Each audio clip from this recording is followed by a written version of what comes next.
नमस्ते, मेरा नाम डॉक्टर पार्थ गोयल है। मैं एक कंसल्टेंट साइकाइट्रिस्ट हूँ और मैं अहमदाबाद में पार्थ हॉस्पिटल में प्रैक्टिस करता हूँ। आज मैं आप लोगों के साथ एक बहुत आम मानसिक बीमारी के बारे में डिस्कस करना चाहता हूँ। इस बीमारी का नाम है डिप्रेशन। इसे साइंटिफिकली मेजर डिप्रेसिव डिसऑर्डर कहा जाता है। डिप्रेशन दो प्रकार का होता है, एक अंदरूनी डिप्रेशन होता है और एक बाहर के वातावरण के कारण हुआ डिप्रेशन होता है। मैं इसके बारे में डिटेल में बात करना चाहता हूँ। बाहर का एनवायरनमेंट, बाहर का वातावरण जब बदलता है तो कई बार उसके कारण दिमाग पे स्ट्रेस पड़ता है। जब दिमाग पे स्ट्रेस पड़ता है तो दिमाग में कुछ रसायन होते हैं जिनकी मात्रा कम हो जाती है और इसके कारण इंसान डिप्रेशन में चला जाता है।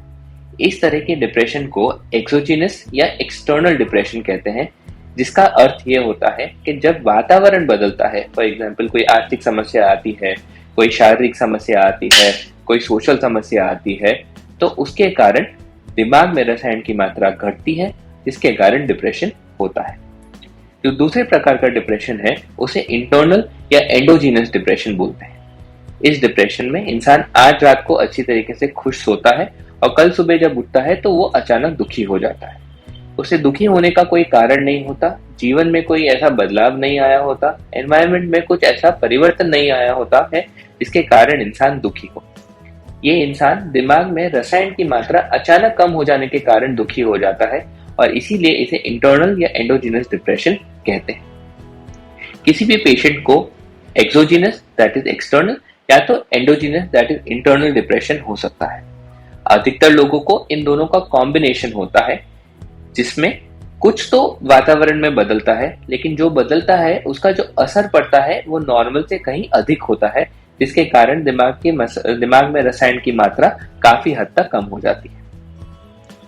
दिमाग में तीन प्रकार के रसायन होते हैं, सेरोटोनिन जो खुशी का रसायन होता है, नॉरएपिनेफ्रिन जो ऊर्जा का रसायन होता है और डोपामिन जो प्लेजर या रिवॉर्ड को संबोधित करता है। डिप्रेशन में ये तीनों रसायन की मात्रा कम हो सकती है और तीनों रसायन की मात्रा जब कम होती है तब विभिन्न प्रकार के लक्षण आते हैं। डिप्रेशन के क्या लक्षण होते हैं, कैसे डायग्नोस किया जाता है और कब डायग्नोस किया जाता है, अब अपन उसके बारे में बात करेंगे। डिप्रेशन डायग्नोस करने के लक्षण का समय मिनिमम 15 दिन का होना चाहिए। सबसे आम लक्षण डिप्रेशन के उदास रहना और खुशी का अभाव होना, मतलब ऐसी चीजें जो पहले करने से खुशी मिलती थी अब उन चीजों को करके खुशी न मिलना होता है। फॉर एग्जाम्पल, पहले बाहर जाना, दोस्तों के साथ पिक्चर देखना, मैच देखना, शॉपिंग करना, किताबें पढ़ना, म्यूजिक सुनना अगर अच्छा लगता है तो अब उन्हीं चीजों को करने में कोई भी खुशी का अनुभव नहीं होता है।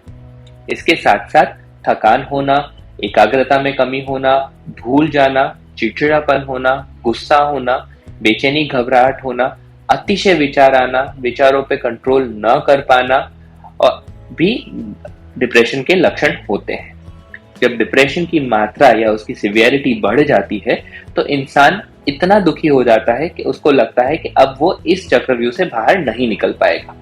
उस लाचारी में, उस बेबसी में इंसान को ऐसा लगता है कि अब मैं मर जाऊं, अब मुझे जीने की कोई वजह या इच्छा नहीं है।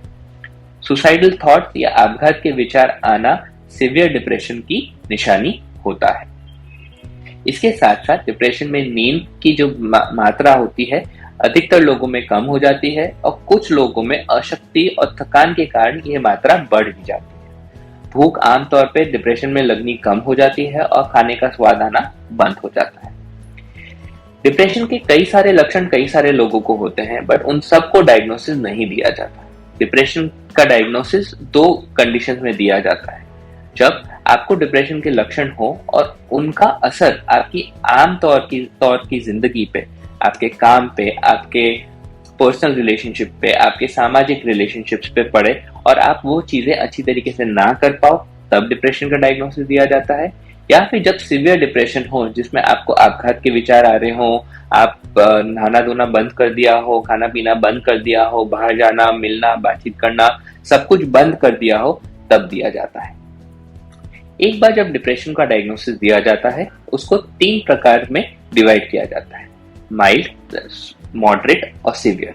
माइल्ड या तो हल्का फुल्का डिप्रेशन उसमें कई बार ट्रीटमेंट में केवल साइकोथेरेपी या काउंसलिंग दी जाती है अगर आपको ज्यादा लक्षण नहीं है और उन लक्षणों का आपके जीवन पे बहुत असर नहीं पड़ रहा है। तो मॉडरेट और सिवियर डिप्रेशन में काउंसलिंग या साइकोथेरेपी का फर्स्ट रोल नहीं होता, उसमें हमेशा पहले दवाइयां दी जाती हैं।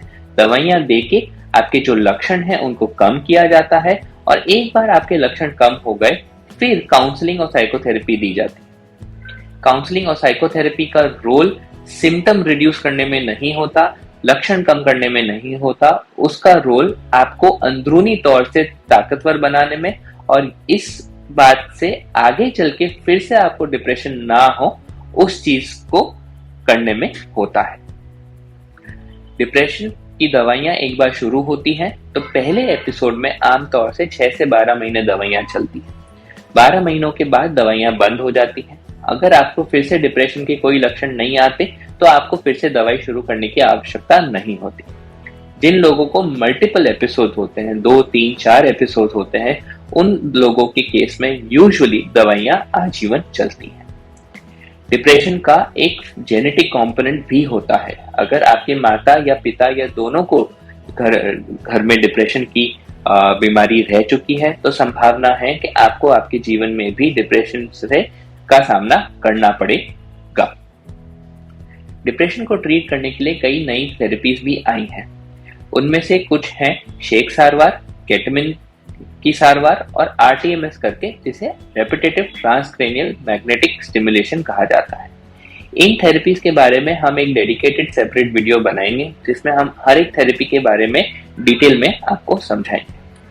अगर आपको डिप्रेशन के कोई लक्षण हैं या अगर आपको सीवियर डिप्रेशन है जिसमें आपको आपघात के विचार आ रहे हैं, जिसमें आपको लग रहा है कि अब आपको जीने की कोई इच्छा नहीं है, तो आई वुड रेकमेंड कि आप तात्कालिक अपने आसपास किसी अच्छे साइकियाट्रिस्ट से मिलें और इस बारे में डिस्कस करें। एक बात जो मैं इस वीडियो में ध्यान दिलाना चाहूंगा वो ये है कि सीवियर डिप्रेशन जिसमें पेशेंट को आपघात के विचार आते हैं, पेशेंट अपने आप को हानि पहुंचाने के लिए सोचता है, उस केसेस में एडमिशन करके पेशेंट को ठीक करने की आवश्यकता रहती है। एडमिशन करने का मेन उद्देश्य ये रहता है कि पेशेंट अपने आप को किसी भी तरह की नुकसान या चोट ना पहुंचा सके। अगर आपको डिप्रेशन के बारे में या उसकी नई सारवारों के बारे में कोई भी माहिती चाहिए तो आई वुड एनकरेज कि आप हमारी वेबसाइट www.parthhospital.com पे जाइए और वहां पे सारी जो माहिती है उसको पढ़िए और सूचना लीजिए। अगर आपको ये वीडियो पसंद आया तो प्लीज इसको सब्सक्राइब कीजिए, लाइक कीजिए और हमें हेल्प कीजिए कि हम आगे ऐसे और इंफॉर्मेटिव वीडियोस आप लोगों के लिए बना सकें। Thank you and have a good day.